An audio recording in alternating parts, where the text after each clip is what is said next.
I decide when I want to go all real. Ain't nobody forcing me off these blocks. Not the police. Not Rock. I'm here. 3 seasons in, and there still are a couple of characters that we haven't seen interact, and 2 of them are very important to the storyline going forward, Unique and Kanan. But there is a reason why we haven't seen them interact just yet. We haven't seen them come together, have a conversation or interact because it never has really made sense for the storyline. Why would a kid like Kanan cross paths with Unique, who is the head of a criminal organization in a war against his mom Rock? Meanwhile, Kanan was a young teenager just finding his way. He wanted to be in the drug business, making grown man decisions, but also doing what teenagers normally do. They were completely at 2 different ends of the spectrum, so there was no reason for them to even cross paths. However, the game has definitely now changed. Unique is definitely going to be different after his resurrection. Kanan was also the one who got rid of his brother Ronnie. Rock's taken over Unique's operation under Quan, and Unique will want all the pieces to the puzzle that he's trying to put together around what happened in Queens while he was away. So in this breakdown, we're going to be running through Unique's resurrection in a bit more detail, looking at some very interesting quotes. We're also going to be looking at Unique's mindset, how he could potentially have more of a role in Kanan's life going forward, and what that means for the overall story for Raising Kanan Season 4. Now, just as a very quick brief reminder, Kanan is very well aware of who Unique is. In Season 1, Episode 1, we saw Kanan at Girardi's playing video games with D-Wiz, Famous, and Duke, which is where he learned that Buck 20 was working for Unique. Him and D-Wiz later got rid of Buck 20, which started a chain of events that eventually resulted in a war between Unique and Rock. D-Wiz also told Kanan that his car was bulletproof, which is why I was very surprised at the fact that Rock didn't have that measure in place as well. But anyway, Kanan was definitely aware of who Unique was and what his position was in the streets, but he was always observing him from afar. So over to Unique's mindset and what he's going to be thinking after walking in on a whole lot of mess. I think he's definitely a little mad that he didn't get to kill him, that he didn't get to avenge himself, but at the same time, I think his thoughts are a bit scattered. He's been away for a long time and he'll have his own version of the story of what happened. Seeing Ronnie dead with Howard and knowing who killed them, I think he's putting the pieces of the story together that he actually wasn't present for and drawing to his own conclusions, which does make him want to get at everyone. So after watching episode 10 again, I did begin to wonder, how did Unique know that this was a meet that was going down at this specific location at this specific time?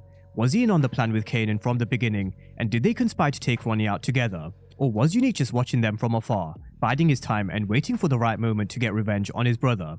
Now, this interview from Joey Bada pretty much confirms that Unique had pretty much no part to play. They made it very clear that someone was watching from a distance, which is what I think Unique has been doing for a while. For exactly how long, we're not too sure. That's something they will have to answer in Season 4, which is a topic I'm going to come to in just a moment. But Unique's mindset was revenge. He wanted to be the one to delete his brother for what he did to him in 305. But the fact that he didn't, and now Howard is in the room, with Kanan pulling the trigger, he's trying to piece the puzzle together.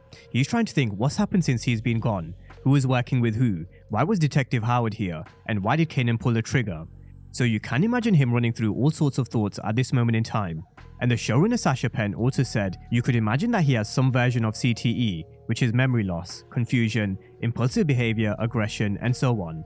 So he definitely won't be coming back the same, and I wouldn't expect him to after what he's just been through.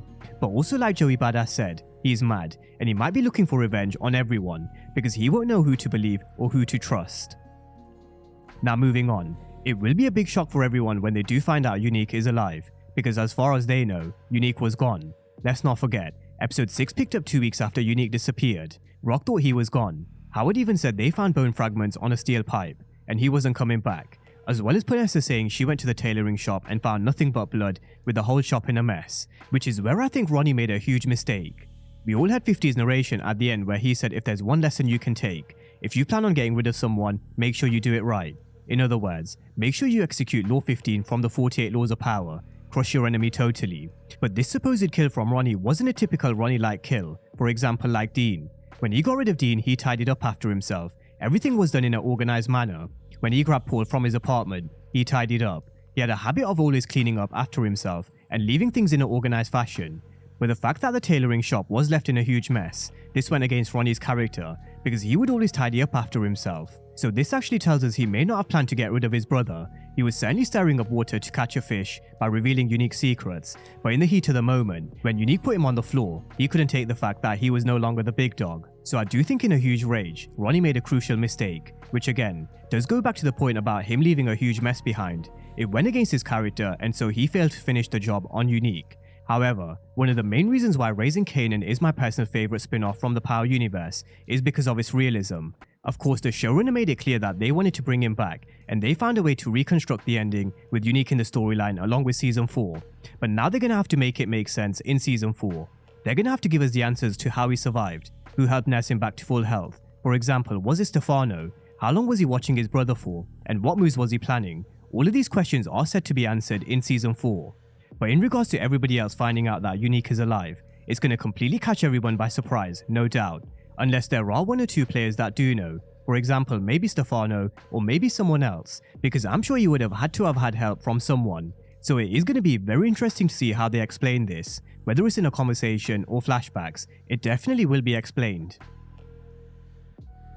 Now, in regards to his character, Joey Bada was asked the question, is there anything you really want to see from Unique's character? And his response was the following: I want to see him connect with Kanan, because I think he's been so much of a pivotal character, but he hasn't really had any interactions with Kanan. Kanan has just kind of been observing him from afar, so I'm interested to see how those two characters can connect. So this brings my video full circle. Kanan has been watching Unique from afar, and we haven't really seen them interact just yet, but I definitely think we should expect that to change. Now, how they come together and interact, we have no idea. I mean, Unique wasn't even supposed to be in Season 4, so the original storyline that the writers had in mind, I wouldn't say it would be completely scrapped, but it would have to be altered to fit around Unique's return. Now, one thing you can imagine is Unique coming to Kanan and questioning him about being in partnership with his brother, and of course also killing him, because just like Joey Bada mentioned, he will be trying to piece the puzzle together, so I wouldn't even blame him if he's thinking that Kanan and Ronnie conspired to get rid of Unique, because from where he was watching, all of a sudden he's gone, and Ronnie's now in partnership with Kanan under Snaps and Pop, so I'm sure he's going to have questions around his partnership with Ronnie. However, I do feel that can be cleared up in a conversation. You know, all Kanan has to do is tell Unique that Ronnie lied to him, because he did. He killed his own brother. That's not what I heard. I heard it was you that took out Nate. Ronnie told Kanan that Rock got rid of Unique, which wasn't the case. But again, this also goes back to the point about Unique's mindset and him potentially not being 100% all there in the head. Who knows what he's going to be thinking inside his mind? Does he believe Kanan? Does he believe Rock, who was very quick to take his operation under Quan? It's going to be very interesting to see how this unfolds, especially because Unique has been gone from the storyline for a minute, and also because he's not exactly going to be returning as the same. The same also goes for Snaps and Pop.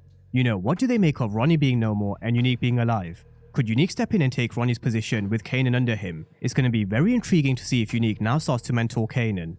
Although we don't know if they're going to be in a partnership for 100%, but there definitely will be an interaction or two, that's for sure. Which direction they take it in, who knows, because as I mentioned before, Unique wasn't originally in the plans for Season 4. So I think we're going to see a number of interactions between Kanan and Unique, and it's going to be very interesting to see how Season 4 unfolds. A season which is said to be incredible, because they are halfway through filming Season 4. But with that being said, drop all your thoughts and comments down below in the comment section, and let me know how you see this particular story and plot playing out. Will Unique and Kanan work together? Will Unique be looking for revenge? And where do you see Unique's overall mindset?